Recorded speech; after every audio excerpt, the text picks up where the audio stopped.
खुद का इलाज करना मुश्किल, इसलिए खुद के जीवन में खुद का ज्ञान काम नहीं आता है। इसलिए कबीर कहते हैं काहे की कुसलात।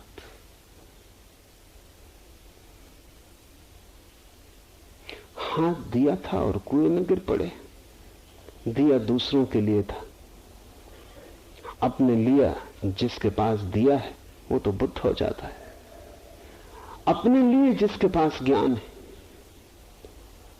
वो तो भीतर प्रकाशित हो जाता है। उसकी कुशलता का तो कोई अंत नहीं है। लेकिन दूसरों के लिए दिया हमारे पास है, अपने लिए तो हम अंधे हैं। इसलिए यह भी हो सकता है कि तुम्हारा निंदक तुम्हारे संबंध में जो कहता हो वो ज्यादा सच हो जितना तुम अपने संबंध में कह सको। कबीर ठीक कहते हैं, निंदक नीरे राखिए। और उसकी बात पर सोचना और तुम हैरान होगे, वही बात चोट पहुंचाती है जो सच है। सच अखरता है, सच चुभता है। अगर तुम्हारे संबंध में कोई झूठी बातें कह रहा हो तो कोई हर्ज नहीं। ऐसा मैंने सुना है कि ऑस्कर वाइल्ड, एक पश्चिम का बड़ा लेखक, किसी दूसरे लेखक के संबंध में एक लेख लिखा जिसमें उसने बड़ी उसकी निंदा की। वो लेखक उससे मिलने आया और उसने कहा, ऐसी क्या दुश्मनी बंजा रहे हो, क्यों इस तरह की झूठी बातें मेरे संबंध में लिखते हो। ऑस्कर वाइल्ड ने कहा, चुप रहो, अगर सच लिखना शुरू कर दूंगा तो तुम कहीं के न रहोगे। और कहते हैं वो आदमी चुपचाप खिसक गया, फिर उसने शिकायत न की। झूठ तुम्हारे संबंध में कोई कहे सहा जा सकता है, सच चुभता है। जो चीज चुभे जान लेना कि किसी दर्पण ने तुम्हारा चेहरा दिखाया। और दर्पण को तोड़ देने का मन होता है। मैंने सुना है कि एक महिला जो बड़ी कुरूप थी,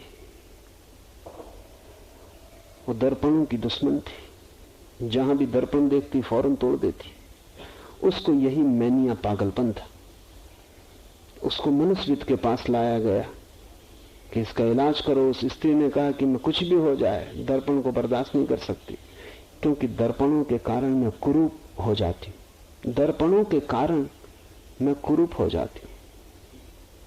दर्पण नहीं होता तो मैं सुंदर हूं, दर्पण होता है तो मैं कुरूप हो जाती। दर्पण तुम्हें क्यों कुरूप करने में लगेगा? दर्पण का क्या लेना देना है? दर्पण का क्या स्वार्थ, क्या संबंध? पर दर्पण वो बता देता है जो तुम हो। सब संबंध दर्पण है। और वो स्त्री जो कर रही थी वही लोग संबंधों के संबंध में कर रहे हैं। लोग संबंध तोड़ते हैं। सन्यासी भाग जाता है पत्नी को छोड़ के कि ये सब नहीं सहा जाता, लेकिन पत्नी दर्पण थी, तुम्हारी वासना को प्रकट करती थी, तुम्हारी वासना को दिखा देती थी। दर्पण तोड़ने से क्या होगा? तुम उसी महिला जैसे पागल हो, हिमालय पे भागकर क्या करोगे? वासना तो सांस चली जाएगी, दर्पण छूट जाएगा। खतरा ज्यादा है हिमालय में, क्योंकि दर्पण न होगा तो तुम अपने को सुंदर समझने लगोगे। लेकिन 30 साल बाद या 30 जन्मों बाद भी अगर वापस लौटे हिमालय से, जैसे ही दर्पण दिखाई पड़ेगा वैसे ही कुरूप हो जाओगे। कुरूप तो तुम थे ही। इसलिए वास्तविक सन्यासी संबंधों से भागता नहीं, संबंधों में जागता है, दर्पण को गौर से देखता है।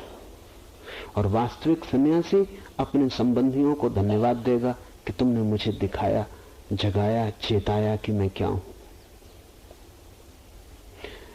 झूठा सन्यासी भागता है, सच्चा सन्यासी जागता है। इसलिए मैं निरंतर कहता हूं, भागो नहीं, जागो। उसे सूत्र बना लेना है। किसी संबंध से मत भागो, क्योंकि सभी संबंध तुम्हें जगाते हैं। जागो और अपने को बदलो। दर्पण को तोड़ने से क्या होगा? जिस दिन तुम बदल जाओगे, यही दर्पण तुम्हारे संबंध में दूसरी खबर देगा। जब तुम सुंदर होगे, दर्पण तुम्हें सुंदर कहने लगेगा। दर्पण बिल्कुल निष्पक्ष है। जो केहरी बपू निरख कुबजल प्रतिमा देख परो, वैसे ही गज फटिक शिला पर 10 नंदी आनी धरो आनी अरो, और वैसे ही हाथी ने स्फटिक शिला में देखकर अपने चेहरे को स्फटिक शिला से टक्कर दे दी, दांत तोड़ डाले अपने। मरकट मुठी स्वाद में ही बिहुरो, घर घर रटत फिरो। कबीर के प्रतीक बड़े सीधे साफ हैं। ऐसा अक्सर हो जाता है कि बंदर किसी घड़े में हाथ डाल देता है सामान निकालने को, चने हैं, कुछ और भोजन है, और फिर मुट्ठी बांध लेता है। और स्वभाव था जितनी बड़ी मुट्ठी बांध सकता है उतनी बांध लेता है। हम भी वही करते हैं। बंदर और आदमी में निश्चित ही संबंध है। डार्विन गलत नहीं हो सकता,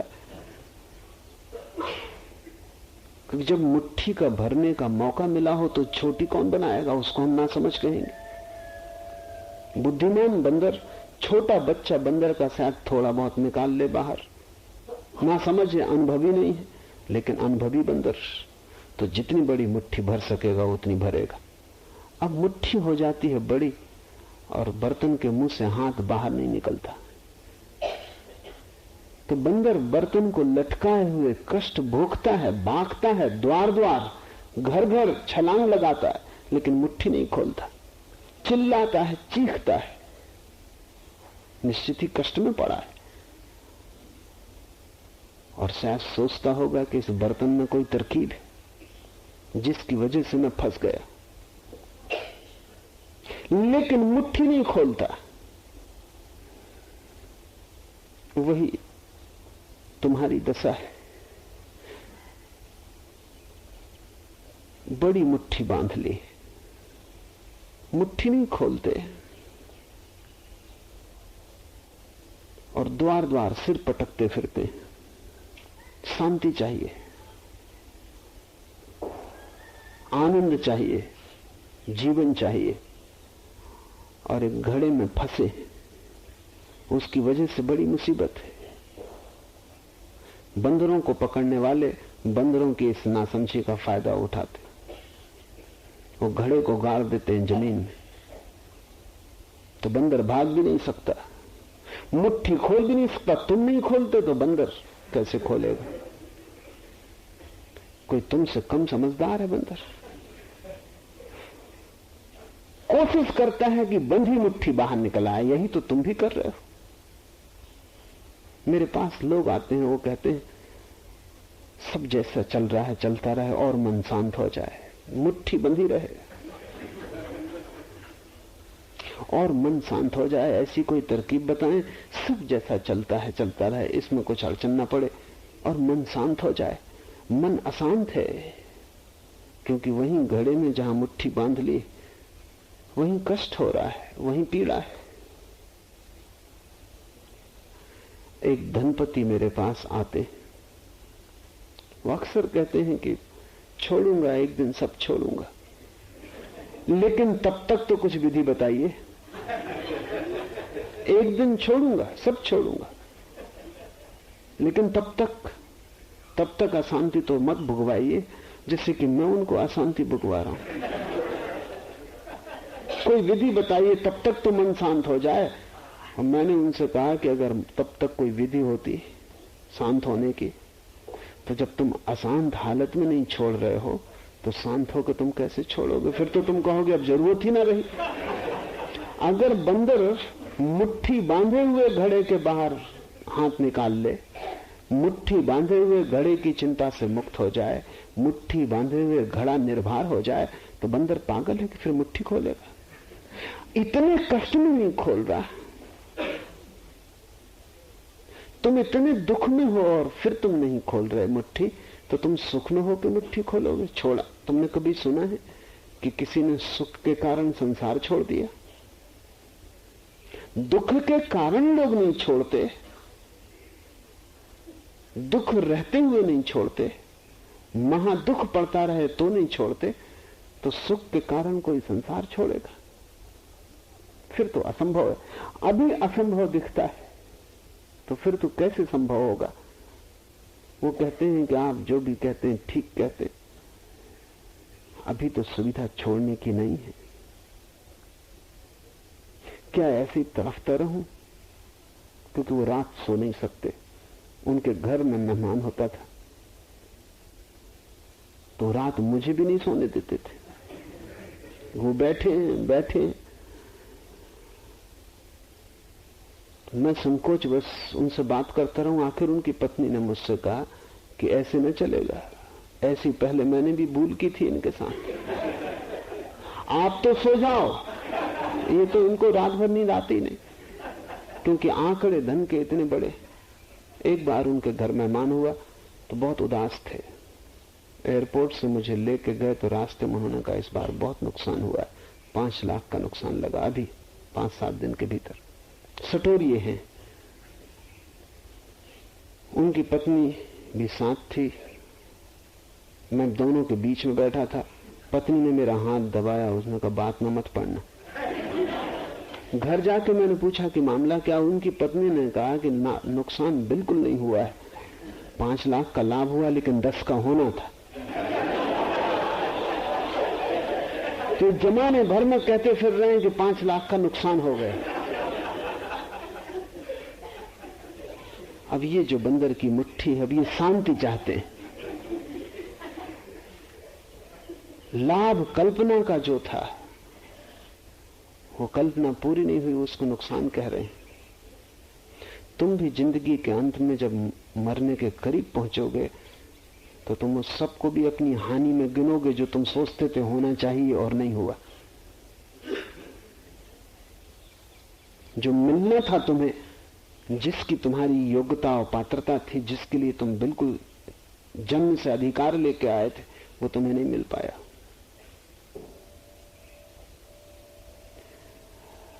मुट्ठी खोलनी पड़ेगी, बंदरपन से नहीं चलेगा। और सन्यास का इतना ही अर्थ है बंदरपन से मुक्त हो जाना। वो नासमझी इतनी साफ है कि तुम परेशान हो रहे हो ज्यादा लोभ के कारण, तुम परेशान हो रहे हो ज्यादा क्रोध के कारण, तुम परेशान हो रहे हो उतनी वासनाएं इकट्ठी कर ली हैं जिनको बांध के रखने का तुम्हारे पास उपाय भी नहीं। तुम्हारी मुट्ठी छोटी है और तुमने बहुत भर लिया है। आवश्यकता तक तो मुट्ठी काफी है, जैसे ही आवश्यकता वासना बनती है मुट्ठी छोटी पड़ जाती।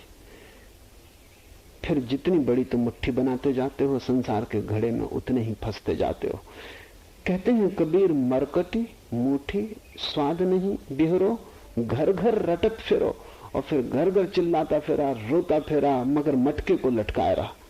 कष्ट भारी था, लेकिन लोभ भी भारी था। लोभ कष्ट से ज्यादा मालूम पड़ता है, इस बात को ख्याल में रख लें। तुम जहां हो वहां जो दुख है, उस दुख से ज्यादा तुम्हें सुख की आशा है। सुख है नहीं, आशा है। आशा से आदमी बंधा है। आज नहीं कल कोई तरकीब निकल आएगी, कोई विधि हो जाएगी, कोई चमत्कार, किसी का आशीर्वाद, सब ठीक हो जाएगा। आशा से मत छोड़ो। एक दफा मुट्ठी बाहर निकाल ली, फिर पता नहीं दोबारा डालने का मौका मिले न मिले। घड़ा रोज तो मिलता नहीं, घड़े कम है, बंदर ज्यादा है। सब बंदर अपने अपने घड़े लिए हुए हैं, तुमने छोड़ दिया, कोई दूसरा बंदर हाथ डाल ले। तुम दुख छोड़ दो, दूसरा दुख भोगने लगे, फिर तुम क्या करोगे? तो इसको तो रखे ही रहो, इसको लटकाए रहो। कष्ट पाओ, सो ना सको हर्ज नहीं। जीवन एक बेचैनी और नरक हो जाए ठीक, लेकिन आशा कभी ना कभी, किसी न किसी दिन कोई ना कोई विधि हो जाएगी। प्रार्थना करो, पूजा करो, मंदिर जाओ, लेकिन मटके को साथ रखो। मंदिर में लोगों की प्रार्थनाएं सुने। वो प्रार्थनाएं क्या कर रहे हैं? वो प्रार्थनाएं ये कर रहे हैं कि मुट्ठी बंधी हुई मटके के बाहर आ जाए। खलील जिब्रान ने कहीं लिखा है कि मैंने हजारों लोगों की प्रार्थनाएं सुनी और मैंने पाया उनकी प्रार्थनाओं का एक ही मतलब है कि 2 और 2 4 न हो, कुछ असंभव घट जाए। बस यही उनकी प्रार्थनाएं हैं। कहीं कबीर ललनी के सुगना तो ही कवने पकड़ो। तोतों को पकड़ने वाले व्याघ्र एक छोटी सी तरकीब का उपयोग करते हैं। रस्सी बांध देते हैं दो वृक्षों के बीच में। रस्सी के बीच में छोटी छोटी लकड़ियां अटका देते। तोते उन लकड़ियों पर आके बैठ जाते। वजन के कारण लकड़ी उल्टी घूम जाती, तोते नीचे लटक जाते। उल्टा लटका तोता समझता है फंस गए।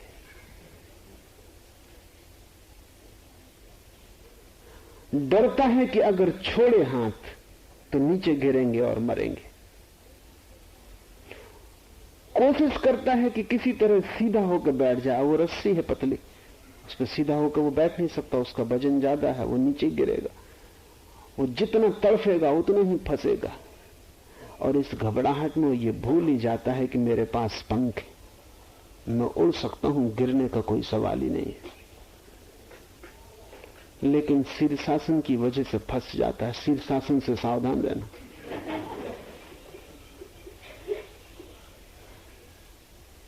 लोग उल्टे खड़े फिर डरते। कबीर कहते हैं, कहीं कबीर ललनी के सुगना तो ही कवने पकड़ो। तुझे पकड़ा किसने है मूर्ख?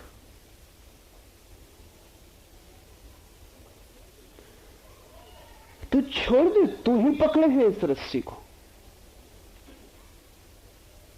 तेरे छोड़ते ही तू मुक्त है। बंधन नहीं है, पकड़ है। मोक्ष बंधन से मुक्ति नहीं है, पकड़ से छुटकारा है। बंधन तो बाहर होता है, पकड़ भीतर होती है। बंधन तो दूसरा भी लगा सकता है, पकड़ तुम ही लगा सकते हो, पकड़ दूसरा नहीं लगा सकता। जिसको तुमने पकड़ा है वहीं वहीं तुम बंध गए हो। और अब तुम डरते हो, और अब तुम्हें पंखों का विस्मरण हो गया है कि तुम उड़ भी सकते हो। गिरने का कोई डर नहीं। लेकिन इतने दिन से तुम बंधे हो, इतनी लंबी हो गई बंधन की प्रक्रिया कि तुम भूल ही गए कि कभी तुम मुक्त थे, कभी तुम आकाश में भी उड़े थे। तोते बहुत दिन पिंजरे में रह जाएं, फिर उड़ नहीं पाते, पंखों का स्मरण खो जाता है। बहुत दिन तक पंख उड़ने से रुके रहें तो उनकी क्षमता क्षीण हो जाती। यही हुआ है। कबीर बड़ा गहरा व्यंग कर रहे हैं। वो कह रहे हैं, ललनी के सुगना तो ही कवने पकड़ो। किसने तुझे पकड़ा है? कोई पकड़े हुए नहीं। तूने ही कुछ गलत चीजें पकड़ रखी हैं और कष्ट पा रहा है। इसलिए समस्त धर्म का सार है पकड़, क्लिंगिंग को छोड़ना। कुछ भी मत पकड़ो, जियो सब, पकड़ो कुछ भी मत। रहो घर में, रहो दुकान पर, बाजार में, पकड़ो मत। मुट्ठी खुली रखो,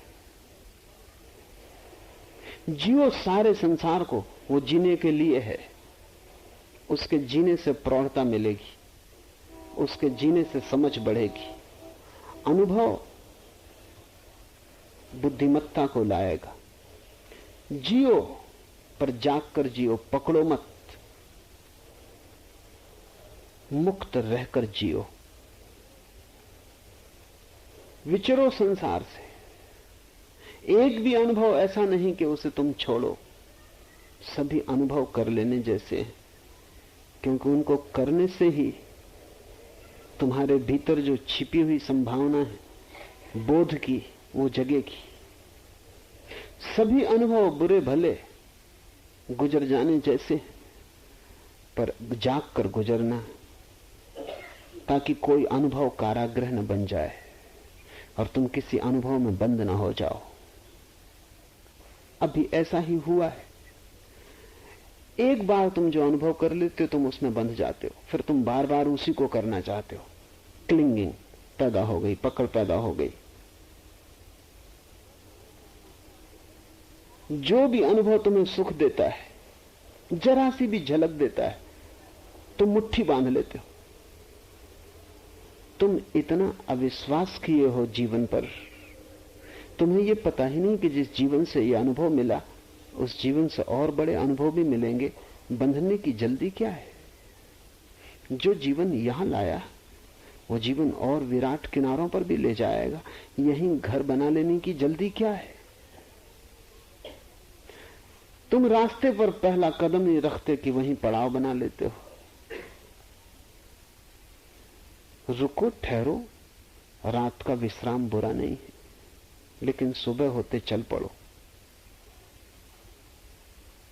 वेदों के ऋषियों ने कहा है चलते रहो, चलते रहो, रुको मत, ठहरो भला। बुद्ध अपने भिक्षुओं को कहते थे चरे वेति, चरे वेति, चलते रहो, चलते रहो। विश्राम के लिए रुको, घर मत बनाओ। कहीं भी जहां तुमने पकड़ बनाई वहीं घर बनता है, और जहां घर बना वहां जल्दी ही कारागृह निर्मित हो जाता है। बौद्धों की बड़ी पुरानी कथा है। एक आदमी सन्यासी हुआ, उसने गुरु से दीक्षा ली। तो गुरु से उसने पूछा कि दीक्षा के समय कुछ बोध जो मैं सदा याद रखूं। गुरु ने कहा एक बात भर ख्याल रखना,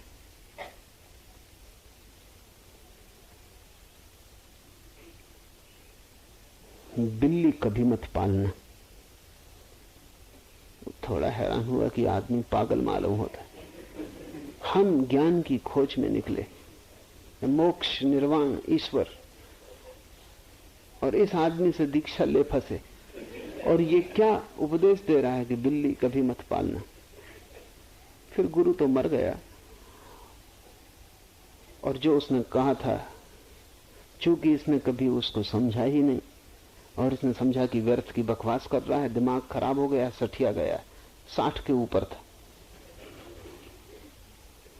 और दो आदमी भरोसे के नहीं होते। पुराने जमाने में जो सठिया जाते थे, 60 के पार चले जाते थे, वो भरोसे के नहीं थे। आज के जमाने में जो कुर्सी आ जाते, कुर्सी पे बैठ जाते,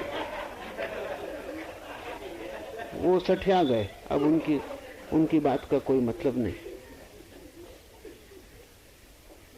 बूढ़ा तो मर गया, इसके पास बस एक लंगोटी ही थी।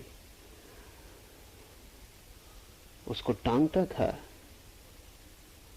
तो चूहे काट जाते थे। तो गांव के लोगों से पूछा कि क्या करूं, तो उन्होंने कहा एक बिल्ली पाल लो। भूल ही गया बिल्कुल कि गुरु ने कहा था बिल्ली भर मत पालना। अपने अनुभव से कहा था, क्योंकि यही कहानी उसके साथ दोहरी थी। कहानी तो वही है, पात्र बदल जाते। कुछ अड़चन नहीं मालूम पड़ी, एक बिल्ली पाल ली, झंझट शुरू हो गई। क्योंकि बिल्ली को भोजन चाहिए, उसको दूध चाहिए। चूहे तो खत्म किए बिल्ली ने, लेकिन बिल्ली आ गई। गांव के लोगों से पूछा उसने, इसमें क्या अड़चन है? एक गाय आपको हम भेंट दिए देते। बिल्ली के पीछे गाय आ गई। अब गाय के लिए घास, कब तक गांव के लोग, उन्होंने कहा ऐसा करो कि जमीन पड़ी है तुम्हारे आसपास मंदिर के, थोड़ी खेती बाड़ी शुरू कर दो। खेती बाड़ी शुरू की तो कभी बीमारी भी होती, पानी डालना है, कोई पानी डालने वाला चाहिए। खेती बाड़ी में समय ज्यादा लग जाता, खुद ही खाना बनाना है। तो गांव के लोगों ने कहा ऐसा करो शादी कर लो। एक लड़की थी भी गांव में, योग्य, बिल्कुल तैयार, उन्होंने इसकी शादी करवा दी। फिर बच्चे हो गए। फिर वो भूल ही गया दीक्षा, सन्यास, वो सब मामला खत्म हुआ। अब बच्चों को पढ़ाना लिखाना, खेती बड़ी हो गई, व्यवसाय फैल गया। जब मरने के करीब था तब उसे एकदम याद आया, जैसे नींद से चौंका, कि हद कर दी, उस बूढ़े ने ठीक ही कहा था कि बिल्ली मत पालना। बिल्ली के पीछे सब चला आता है। पहला कदम तुमने उठाया फिर मुश्किल हो जाती है। एक घर में मैं ठहरा था, दो छोटे बच्चे सीढ़ियों पर बैठ के बात कर रहे थे, घर के ही दो बच्चे। बड़ा होगा कोई 4 साल का, छोटा होगा कोई 2.5 साल का। बड़ा छोटे को ज्ञान दे रहा था। छोटा पूछ रहा था कि किस चीज से बचना चाहिए स्कूल में, तो उसके जाने का वक्त आ गया। बड़े ने कहा बस एक बात ख्याल रखना, अगर उसमें बच गए तो बिल्कुल बच गए। छोटे ने कहा बता दो। उसने कहा CAT, कैट यानी बिल्ली। जब स्कूल में ये पढ़ाया जाए, इसको बिल्कुल सीखना ही मत। इसको सीखे कि फिर दूसरी चीजें सीखना पड़ती। बस इस पे आए रहना। फिर बड़े बड़े शब्द आते हैं इसके पीछे, और फिर कोई अंत ही नहीं। उसी में मैं फंस गया। तुम सावधान रहना। जब उन बच्चों की बात मैंने सुन रहा था, तब मुझे याद ये कहानी आई। ठीक है, CAT, कैट यानी बिल्ली। बिल्ली से जो बचा वो सबसे बचा। एक चीज को पकड़ो, पकड़ शुरू हो गई, फिर दूसरे को पकड़ना पड़े, तीसरे को पकड़ना पड़े। सिलसिला है, एक के पीछे दूसरा, दूसरे के पीछे तीसरा, एक श्रृंखला है। जीना, गुजरना सब अनुभव से, पकड़ना कोई अनुभव नहीं। और सदा खुले रहना, अनंत अनुभव की संभावना है। जल्दी क्या है पकड़ने की? और पुनरुक्ति की आकांक्षा मत करना। जो अनुभव एक बार गुजरे फिर बार बार मत मांगना, क्योंकि बार बार मांगने का मतलब है कि तुम वहीं अटकने को खड़े हो गए। तुमने भरोसा खो दिया जीवन का। अभी बहुत बाकी था। ये जीवन वहां तक ले जाता है जहां परमात्मा है। अगर तुम चलते रहो, रुक गए तो तुम कहीं छोटी जगह, व्यर्थ की जगह रुक जाते हो, किस कूड़े के ढेर पर घर बना लेते हो। इसलिए कबीर कहते हैं, कहीं कबीर ललनी के सुगना तो ही कभी ने पकड़ो। किसी ने पकड़ा नहीं, बिल्ली तुम्ही ने पाल ली।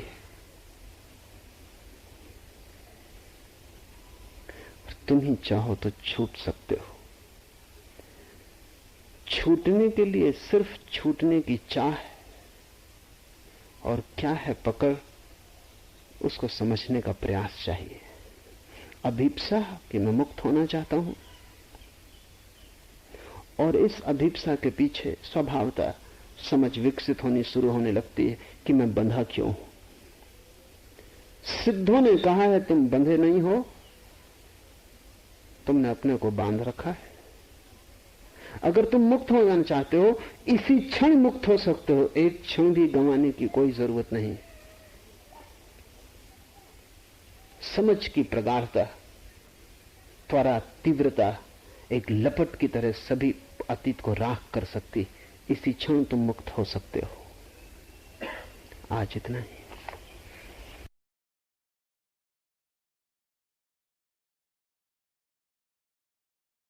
सिसिफस की कथा है। कामू ने उस पर एक किताब लिखी, the myth of Sisyphus. Sisyphus को सजा दी है देवताओं ने कि वो पत्थर को खींच के पहाड़ की शिखर तक ले जाए। और सजा का दूसरा हिस्सा यह है कि जैसे ही वो शिखर पर पहुंचेगा, पसीने से लथपथ, हाँफता, थका, पत्थर को घसीटता, वैसे ही पत्थर उसके हाथ से छूट के वापस खड्ड में गिर जाएगा। फिर वो नीचे जाए, फिर पत्थर को खींचे और चोटी तक ले जाए, और फिर यही होगा, और फिर यही होता रहेगा। अब ये सजा है, और ये इटर्निटी तक होता रहेगा, ये अंत तक होता रहेगा, अनंत तक होता रहेगा। अब वो सिसिफस है कि फिर जाता है खाई में, फिर उठाता है पत्थर को। जब वो पत्थर को उठाता है तो फिर इसी आशा से कि इस बार सफल हो जाए, अब की बार तो पहुंचा ही देगा शिखर पर, बता ही देगा देवताओं को कि बड़ी भूल में थे, देखो सिसिफस ने पत्थर पहुंचा ही दिया। फिर खींचता है, महीनों का श्रम, अथक, किसी तरह टूटता मरता ऊपर शिखर पे पहुंचता है, पहुंच नहीं पाता कि पत्थर हाथ से छूट जाता, फिर खाई में गिर जाता। फिर सिसिफस उतर आता है। आप कहेंगे बड़ा पागल है, खाई में क्यों नहीं बैठ जाता? अगर इतना आपको पता चल गया तो आपकी जिंदगी में धर्म की शुरुआत हो जाएगी, क्योंकि हम सब सिसिफस हैं। कहानी अलग अलग होगी, पहाड़ अलग अलग होंगे, पत्थर अलग अलग होंगे, लेकिन सिसिफस हम सब हैं। हम वही काम बार बार किए चले जाते हैं, बार बार शिखर से छूटता है पत्थर और खाई में गिर जाता है। लेकिन बड़ा मजेदार है आदमी का मन, वो बार बार अपने को समझा लेता है कि कुछ भूल चूक हो गई, इस बार मालूम होता है, अगली बार सब ठीक कर लेंगे, फिर शुरू कर देता है। और ऐसी भूल चूक अगर एक आध जन्म में होती हो तो भी ठीक है। जो जानते हैं वो कहेंगे अनंत जन्मों में ऐसा ही ऐसा ही ऐसा ही होता रहा। भौतिक सुख की चाह आध्यात्मिक खोज का अनिवार्य हिस्सा है, क्योंकि उसकी विफलता, उसकी पूर्ण विफलता आध्यात्मिक आनंद की खोज का पहला चरण है। इसलिए जो भौतिक सुख खोज रहा है उसको मैं अधार्मिक नहीं कहता, वो भी धर्म को ही गलत दिशा में खोज रहा है, वो भी आनंद को ही वहां खोज रहा है जहां आनंद नहीं मिल सकता है। लेकिन इतना तो पता चले पहले कि नहीं मिल सकता है तो किसी और दिशा में खोजे। लाओत्से से किसी ने पूछा कि तुम कहते हो शास्त्रों से कुछ भी नहीं मिला, लेकिन हमने सुना है कि तुमने शास्त्र पढ़े। तो लाओत्से ने कहा कि नहीं, शास्त्रों से बहुत कुछ मिला। सबसे बड़ी बात तो ये मिली शास्त्र पढ़ के कि शास्त्रों से कुछ भी नहीं मिल सकता है। ये कोई कम मिलना है? नहीं कुछ मिल सकता है, लेकिन ये बिना पढ़े ये पता नहीं चल सकता। पढ़ा बहुत, खोजा बहुत, नहीं मिल सकता है ये जाना। ये कोई कम दान नहीं है, निगेटिव है, इसलिए हमें ख्याल में नहीं आता।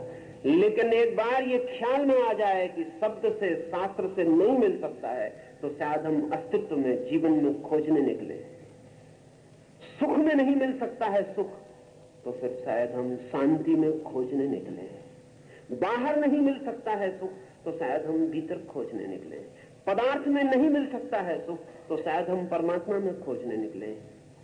लेकिन वो जो दूसरी खोज है, इस पहली खोज की विफलता से ही शुरू होती है। तो अर्जुन अभी जो बात कर रहा है वो तो भौतिक सुख की कर रहा है कि राज्य से क्या मिलेगा, परिजन नहीं रहेंगे तो क्या मिलेगा, सुख से क्या मिलेगा। लेकिन आध्यात्मिक खोज का पहला चरण उठाया जा रहा है, इसलिए मैं उसे धार्मिक व्यक्ति ही कहूंगा। धर्म को उपलब्ध हो गया ऐसा नहीं, धर्म को उपलब्ध होने के लिए जो आतुर है ऐसा। आपने बताया कि भगवत गीता मानस शास्त्र है और आधुनिक मानस शास्त्र गीता के करीब आ जाता है। तो क्या गीता को सिर्फ मानस शास्त्र कहकर आप रुक जाएंगे या उसे अध्यात्म शास्त्र भी कहेंगे? मैं गीता को मनोविज्ञान ही कहूंगा, और मन से मेरा अर्थ आत्मा नहीं। मन से मेरा मतलब मन ही, माइंड ही। कई को दिक्कत और कठिनाई होगी, वो कहेंगे ये तो मैं गीता को नीचे गिरा रहा हूं, अध्यात्म शास्त्र कहना चाहिए। लेकिन आपसे कहना चाहूंगा कि अध्यात्म का कोई शास्त्र होता नहीं। ज्यादा से ज्यादा शास्त्र मन का हो सकता है। हां, मन का शास्त्र वहां तक पहुंचा दे जहां से अध्यात्म शुरू होता है, इतना ही हो सकता है। अध्यात्म शास्त्र होता ही नहीं, हो नहीं सकता। अध्यात्म जीवन होता है, शास्त्र नहीं। अधिक से अधिक जो शब्द कर सकता है वो ये है कि वो मन की आखिरी ऊंचाइयों और गहराइयों को छूने में समर्थ बना दे। इसलिए मैं गीता को अध्यात्म शास्त्र कहकर व्यर्थ न करूंगा, वैसा कोई शास्त्र होता नहीं। और जो जो शास्त्र आध्यात्मिक होने का दावा करते हैं, शास्त्र तो क्या करते हैं, शास्त्र को मानने वाले दावा कर देते हैं, वे अपने शास्त्रों को व्यर्थ ही मनुष्य की सारी उपयोगिता के बाहर कर देते हैं। अध्यात्म है अनुभव, और जो अनिर्वचनीय है, और जो अवर्णनीय है, और जो व्याख्या के पार है, और जो शब्दों के अतीत है, और शास्त्र ही जिसे चिल्ला चिल्ला के कहते हैं कि मन से नहीं मिलेगा, मन के आगे मिलेगा। जो मन के आगे मिलेगा वो शब्दों में नहीं लिखा जा सकता है। इसलिए शास्त्र की आखिरी से आखिरी पहुंच मन उतना पहुंचा दे तो परम शास्त्र है, और उसके पार जो छलांग लगेगी वहां अध्यात्म शुरू होगा। गीता को मैं मनस्शास्त्र कहता हूं क्योंकि गीता वहां तक पहुंचाने के सूत्र हैं उसमें जहां से छलांग दी जंप, जहां से छलांग लग सकती। लेकिन अध्यात्म शास्त्र कोई शास्त्र होता नहीं। हाँ, आध्यात्मिक वक्तव्य हो सकते हैं, जैसे उपनिषद। उपनिषद आध्यात्मिक वक्तव्य है, लेकिन उनमें कोई विज्ञान नहीं है, इसलिए मनुष्य के बहुत काम के नहीं। गीता बहुत काम की। वक्तव्य है कि ब्रह्म है, ठीक है, एक वक्तव्य है कि ब्रह्म है, ठीक है, हमें पता नहीं। जो जानता है वो कहता है, जो नहीं जानता है वो कहता है होगा। बेयर स्टेटमेंट है। तो उपनिषद काम में आ सकता है जब आपको अध्यात्म का अनुभव हो जाए, तब आप उपनिषद में पढ़ के कह सकते हैं ठीक है, ऐसा मैंने भी जाना। तो उपनिषद जो है वो गवाही बन सकता है, विटनेस हो सकता है। लेकिन जब आप जान लें तब, और मजा यह है कि जब आप जान लें तो उपनिषद की गवाही की कोई जरूरत नहीं है। आप ही जानते हैं तो आप जो कहते हैं वही उपनिषद हो जाता है। तो उपनिषद जो है वो ज्यादा से ज्यादा गवाही बन सकता है सिद्ध के लिए, और सिद्ध के लिए कोई गवाही की जरूरत नहीं। गीता साधक के लिए उपयोगी हो सकता है, सिद्ध के किसी काम की गीता नहीं है। लेकिन असली सवाल तो साधक के लिए है, और साधक का असली सवाल आध्यात्मिक नहीं है। अर्जुन का असली सवाल आध्यात्मिक नहीं है, अर्जुन का असली सवाल मानसिक है, साइकोलॉजिकल है, उसकी समस्या ही मानसिक है। इसलिए अगर कोई ये कहे उसकी समस्या तो मानसिक है और प्रश्न उसको आध्यात्मिक हल कर रहे हैं, तो उन दोनों के बीच फिर कोई कम्युनिकेशन नहीं हो सकता। जहां समस्या है वहीं समाधान को होना चाहिए, तभी सार्थक होगा। अर्जुन की समस्या मानसिक है, उसकी समस्या आध्यात्मिक नहीं है, उसका उलझाव मानसिक है। अब ये बड़े मजे की बात है, आध्यात्मिक समस्या होती ही नहीं। जहां अध्यात्म है वहां समस्या नहीं है, और जहां तक समस्या है वहां तक अध्यात्म नहीं है। मामला ठीक ऐसा ही है जैसे कि मेरे घर में अंधेरा है और मैं आपसे कहूं अंधेरा है, आप कहें कि मैं दिया ले जाकर देखता हूं कहां है, और आप दिया ले जाएं और अंधेरे को मैं न बता पाऊं, आप कहें बताओ कहां है, अब मैं दिया ले आया, अंधेरा कहां है, अब मैं मुश्किल में पड़ जाऊं, तो मैं आपसे कहूं कि कृपा कर दिया बाहर रख के आइए। आप कहें कि दिया बाहर रखाऊंगा तो अंधेरे को देखूंगा कैसे, क्योंकि रोशनी चाहिए देखने के लिए। तो फिर एक ही मैं आपसे कहूंगा कि फिर अंधेरा नहीं देखा जा सकता, क्योंकि जहां रोशनी है वहां अंधेरा नहीं, और जहां अंधेरा है वहां रोशनी नहीं, और इन दोनों के बीच कोई कम्युनिकेशन नहीं। आध्यात्मिक समस्या जैसी कोई समस्या होती ही नहीं, सब समस्याएं मानसिक हैं। अध्यात्म समस्या नहीं, समाधान है। जहां अध्यात्म है वहां कोई समस्या नहीं है, और जहां कोई समस्या नहीं है वहां किसी समाधान की क्या जरूरत है। अध्यात्म स्वयं समाधान है। इसलिए अध्यात्म के द्वार का नाम हमने रखा है समाधि। समाधि का मतलब है यहां से समाधान शुरू होता है, यहां से अब समस्याएं नहीं होंगी। समाधि का मतलब है यहां से अब समाधान शुरू होता है, अब समस्या नहीं, अब आगे प्रश्न नहीं होंगे, अब आगे प्रश्न का कोई उपाय नहीं। दरवाजे का नाम समाधि रखा है, का मतलब यह है कि दरवाजे पे आ गए, अब इसके पार समाधान का जगत है, वहां समाधान ही समाधान होंगे, वहां अब कोई समस्या नहीं होगी। लेकिन समाधि के द्वार तक बड़ी समस्याएं होंगी, और वे सब समस्याएं मानसिक है। अगर ठीक से समझे तो मतलब है the mind is the problem, मन ही समस्या है। जिस दिन मन नहीं है उस दिन कोई समस्या नहीं है। और अध्यात्म का मतलब वो अनुभव जहां मन नहीं है। इसलिए मैं जब गीता को मनस्शास्त्र कहता हूं तो अधिकतम जो शास्त्र के संबंध में कहा जा सकता है, द मैक्सिमम, वो मैं कह रहा हूं, उससे आगे कहा नहीं जा सकता। और जो लोग उसे आध्यात्मिक बनाएंगे वो पिटवा देंगे, उसे फिकवा देंगे, क्योंकि अध्यात्म की कोई समस्या नहीं है किसी की, सबकी समस्या मन की। और जब मैं कहता हूं कृष्ण को, मैं कहता हूं मनोविज्ञान का पहला उद्घोषक, तो अधिकतम जो कहा जा सकता है वो मैं कह रहा हूं। हाँ, मना संश्लेषक। आत्मा का कोई संश्लेषण नहीं होता है, सारा खेल मन का है, सारा उपद्रव मन का है। मन के पार न कोई उपद्रव है, न कोई समस्या है, इसलिए मन के पार न कोई शास्त्र है। सब गुरु शिष्य मन तक है, मन के पार कोई गुरु शिष्य नहीं। मन के पार न अर्जुन है न कृष्ण है, मन के पार जो है उसका कोई नाम नहीं है, सब मन के भीतर सारी बात है। और इसलिए गीता बहुत विशिष्ट है। आध्यात्मिक वक्तव्य बहुत है, कीमती है, लेकिन वक्तव्य है, बेयर स्टेटमेंट है। एक आदमी कहता है ऐसा है, लेकिन इससे कोई हल नहीं होता। हमारी समस्याएं किसी और तल पर है, हमारी मुसीबतें किसी और तल पर है। उस तल पर ही बात होनी चाहिए। कृष्ण ने ठीक उस तल से बात की है जहां अर्जुन है। अगर कृष्ण अपने तल से बात करे तो गीता अध्यात्म शास्त्र होती, लेकिन तब अर्जुन को नहीं समझाया जा सकता था। अर्जुन कहता माफ करें, होगा, मेरा कोई संबंध नहीं है इससे। तब उन दोनों के बीच कोई संवाद नहीं हो सकता था। तब एक आदमी आकाश में और एक आदमी पाताल में होता। अर्जुन के सिर पे से बातें निकल जाती, कुछ पकड़ में अर्जुन को नहीं आने वाला था।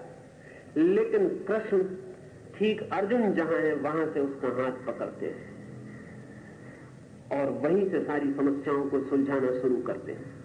इसलिए गीता एक बहुत साइकिक, एक बहुत मनस की गतिमान व्यवस्था है।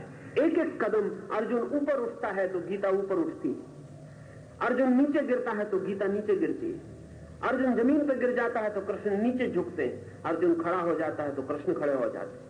पूरे समय अर्जुन केंद्र पर है, कृष्ण नहीं है केंद्र पर।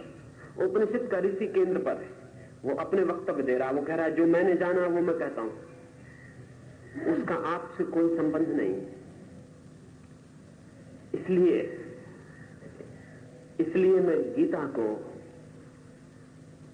एक शिक्षक के द्वारा कही हुई बातें कह रहा हूं। कृष्ण सिर्फ ब्रह्मज्ञानी की तरह बोले तो अर्जुन से कोई नाता नहीं रह जाएगा। वो बहुत नीचे झुक के अर्जुन के साथ खड़े होकर बोलते, और धीरे धीरे जैसे अर्जुन ऊपर उठता है वैसे वो ऊपर उठते, और वहां छोड़ते हैं गीता के आखिरी सूत्रों को जहां से मन समाप्त हो जाता है और अध्यात्म शुरू होता है। उसके बाद चर्चा बंद हो जाती है, उसके बाद चर्चा का कोई मतलब नहीं है। इसलिए मैंने बहुत जानकर कंसीडर्ड, मेरा जो वक्तव्य था ऐसे नहीं कह देता हूं, कुछ भी नहीं ऐसे कह देता हूं, बहुत जानकर कहा कि गीता एक साइकोलॉजी और भविष्य सिर्फ उन्हीं ग्रंथों का है जो साइकोलॉजी। भविष्य उन ग्रंथों का नहीं जो मेटाफिजिक्स मर गई, अब उसकी कोई जगह नहीं। अब आदमी कहता है हमारी समस्याएं हैं, इन्हें हल करिए, और जो इन्हें हल करेगा उसकी जगह होगी। अब फ्रायड, जुंग, एडलर और फ्रोम और सलीवान, उनकी दुनिया है। अब ये कपिल कणाद की दुनिया नहीं। और आने वाले भविष्य में कृष्ण अगर फ्रायड और जुंग और एडलर की पंक्ति में खड़े होने का साहस दिखलाते तो ही गीता का भविष्य, अन्यथा कोई भविष्य नहीं। तो मैंने बहुत सोचकर कहा है, बहुत जानकर कहा है। बाइबल को मैं नहीं कह सकता कि वो मनस्शास्त्र है, नहीं कह सकता। कुछ वक्तव्य हैं जो मानसिक है, लेकिन बहुत गहरे में वो अध्यात्म है। अध्यात्म का मतलब जो जाना है, जीसस ने वो वक्तव्य दे रहे हैं। वो वही तकलीफ हुई क्योंकि जीसस आकाश की बातें कर रहे हैं, सुनने वाले जमीन की बातें समझ रहे हैं, इसलिए सूली पे लटकाए गए। सूली पे लटकाने का कारण है, और बहुत सा कारण जीसस के ऊपर है। जीसस कह रहे हैं द किंगडम ऑफ गॉड, मैं तुम्हें परमात्मा के राज्य का मालिक बना दूंगा। लोग समझ रहे हैं कि वो जमीन के राज्य का मालिक बनाने वाले। यहूदियों ने रिपोर्ट कर दी उनकी कि ये आदमी खतरनाक है, रिबेलियस, ये कुछ राज्य हड़पने की कोशिश कर रहा है। और जब उनसे पूछा पायलट ने कि क्या तुम राज्य हड़पने की कोशिश कर रहे हो, उन्होंने कहा कि हम राज्य पर हमला बोल रहे हैं, मगर वो दूसरे राज्य की बात कर रहे हैं, किंगडम ऑफ गॉड। वो कहीं राज्य किसी को पता नहीं, उन्होंने कहा ये आदमी खतरनाक, इस आदमी को सूली पर लटकाना चाहिए। जीसस जहां से बोल रहे हैं वहां सुनने वाले लोग नहीं है, और जहां जीसस बोल रहे हैं वहां उनका सुनने वाला एक भी आदमी नहीं। इसलिए जीसस और उनके सुनने वाले में कोई तालमेल नहीं। कृष्ण अद्भुत शिक्षक हैं। वो अर्जुन को प्राइमरी क्लास से लेकर ठीक यूनिवर्सिटी के आखिरी दरवाजे तक पहुंचाते हैं। वो बहुत लंबी यात्रा है, बहुत लंबी यात्रा है और बड़ी सूक्ष्म यात्रा है, और मैं वैसे ही चाहूंगा कि हम वैसे ही यात्रा करें।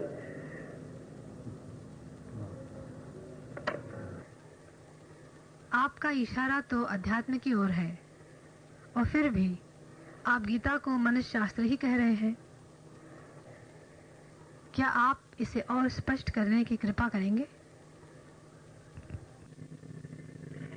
गीता ऐसा मनोविज्ञान है जो इशारा आगे के लिए करता है, लेकिन इशारा आगे की स्थिति नहीं है। गीता तो मनोविज्ञान ही है, लेकिन आत्मा की तरफ, अध्यात्म की तरफ, परम अस्तित्व की तरफ उस मनोविज्ञान से इशारे गए हैं, लेकिन अध्यात्म नहीं है। मील का पत्थर है, तीर का निशान बना है, मंजिल की तरफ इशारा है, लेकिन मील का पत्थर ही, वो मंजिल नहीं है। कोई भी शास्त्र अध्यात्म नहीं है। हाँ, ऐसे शास्त्र हैं जो अध्यात्म की तरफ इशारे हैं, लेकिन सब इशारे मनोवैज्ञानिक हैं, इशारे अध्यात्म नहीं है। अध्यात्म तो वो है जो इशारे को पाके उपलब्ध होगा, और वैसे अध्यात्म की कोई अभिव्यक्ति संभव नहीं है, आंशिक भी संभव नहीं है, उसका प्रतिफलन भी संभव नहीं है। उसके कारण है, संक्षिप्त में 2-3 कारण ख्याल में ले लेने जरूरी है। एक तो जब अध्यात्म का अनुभव होता है तो कोई विचार चित्त में नहीं होता, और जिस अनुभव में विचार मौजूद न हो उस अनुभव को विचार प्रकट कैसे करे? विचार प्रकट कर सकता है उस अनुभव को जिसमें वो मौजूद रहा हो, गवाही रहा हो, लेकिन जिस अनुभव में वो मौजूद ही न रहा हो उसको विचार प्रकट नहीं कर पाता। अध्यात्म का अनुभव निर्विचार अनुभव है, विचार मौजूद नहीं होता, इसलिए विचार कोई खबर नहीं ला पाता। इसलिए तो उपनिषद कह के थक जाते हैं, नेति नेति कहते हैं, यह भी नहीं वह भी नहीं। पूछें कि क्या है तो कहते हैं यह भी नहीं वह भी नहीं। जो भी मनुष्य कह सकता है वो कुछ भी नहीं। फिर क्या है वो अनुभव जो सब कहने के बाहर शेष रह जाता है? बुद्ध तो कुछ 11 प्रश्नों के लिए पूछने की मनाही कर दिए थे कि इनको पूछना ही मत, क्योंकि उनको तुम पूछोगे तो खतरे हैं। अगर मैं उत्तर न दूं तो कठोर मालूम पड़ूंगा तुम्हारे प्रति, और अगर उत्तर दूं तो सत्य के साथ अन्याय होगा, क्योंकि इन प्रश्नों का उत्तर नहीं दिया जा सकता। इसलिए पूछना ही मत, मुझे मुश्किल में मत डालना। तो जिस लोगों ने जोर डाला कि वो अपने अनुभव लिख दे, तो उसने कहा मुझे मुश्किल में मत डालो, क्योंकि जो मैं लिखूंगा वो मेरा अनुभव नहीं होगा, और जो मेरा अनुभव है, जो मैं लिखना चाहता हूं, उसे लिखने का कोई उपाय नहीं। फिर भी दबाव में, मित्रों के आग्रह में, परिजनों के दबाव में नहीं माने लोग, तो उसने अपनी किताब लिखी, लेकिन किताब के पहले ही लिखा कि जो कहा जा सकता है वो सत्य नहीं, और सत्य वही है जो नहीं कहा जा सकता है। इस शर्त को ध्यान में रखकर मेरी किताब पढ़ना। दुनिया में जिनका भी आध्यात्मिक अनुभव है, उनका ये भी अनुभव है कि वो प्रकट करने जैसा नहीं, वो प्रकट नहीं हो सकता। वो निरंतर फकीर उसे गूंगे का गुड़ कहते रहे। ऐसा नहीं कि गूंगा नहीं जान लेता कि गुड़ का स्वाद कैसा है, बिल्कुल जान लेता है, लेकिन गूंगा उस स्वाद को कह नहीं पाता। आप सोचते होंगे आप कह पाते, तो बड़ी गलती में। आप भी गुड़ के स्वाद को अब तक कह नहीं पाए। गूंगा ही नहीं कह पाया, बोलने वाले भी नहीं कह पाए। और अगर मैं जिद करूं कि समझाइए कैसा होता है स्वाद, तो ज्यादा से ज्यादा गुड़ आप मेरे हाथ में दे सकते हैं कि चखिए, इसके अतिरिक्त और कोई उपाय नहीं। लेकिन गुड़ तो हाथ में दिया जा सकता, अध्यात्म हाथ में भी नहीं दिया जा सकता कि चखिए। दुनिया का कोई शास्त्र आध्यात्मिक नहीं है। हाँ, दुनिया में ऐसे शास्त्र हैं जिनके इशारे अध्यात्म की तरफ हैं, गीता भी उनमें से एक है, लेकिन वे इशारे मन के भीतर हैं, मन के पार दिखाने वाले हैं, लेकिन मन के भीतर है। और उनका विज्ञान तो मनोविज्ञान है, उनका आधार तो मनोविज्ञान है। शास्त्र की ऊंची से ऊंचाई मनस है, शब्द की ऊंची से ऊंची संभावना मनस है, अभिव्यक्ति की आखिरी सीमा मनस है। जहां तक मन है वहां तक प्रकट हो सकता है, जहां मन नहीं है वहां सब अप्रगट रह जाता है। तो जब मैंने गीता को मनोविज्ञान कहा तो मेरा अर्थ नहीं है कि वाटसन का मनोविज्ञान जैसा मनोविज्ञान, कोई बिहेवियरिज्म, कोई व्यवहारवाद, या पावलव का विज्ञान, कोई कंडीशनड रिफ्लेक्स। ये सारे के सारे मनोविज्ञान अपने में बंद हैं और मन के आगे किसी सत्ता को स्वीकार करने को राजी नहीं। कुछ तो मन की भी सत्ता स्वीकार करने को राजी नहीं है। वे तो कहते हैं मन सिर्फ शरीर का ही हिस्सा है। मन यानी मस्तिष्क, मन कहीं कुछ और नहीं है। ये हड्डी, मांसपेशी, इन सब का ही विकसित हिस्सा है। मन भी शरीर से अलग कुछ नहीं है। गीता ऐसा मनोविज्ञान नहीं है। गीता ऐसा मनोविज्ञान है जो मन के पार इशारा करता है, लेकिन है मनोविज्ञान ही। अध्यात्म शास्त्र उसे मैं नहीं कहूंगा, और इसलिए नहीं कि कोई और अध्यात्म शास्त्र है, कहीं कोई शास्त्र अध्यात्म का नहीं है। अध्यात्म की घोषणा ही यही है कि शास्त्र में संभव नहीं है मेरा होना, शब्द में मैं नहीं समाऊंगा, कोई सीमा बुद्धि की रेखा में नहीं मुझे बांधा जा सकता, जो सब सीमाओं को अतिक्रमण कर जाता है और सब शब्दों को व्यर्थ कर जाता है और सब अभिव्यक्तियों को शून्य कर जाता है। वैसी जो अनुभूति है उसका नाम अध्यात्म है।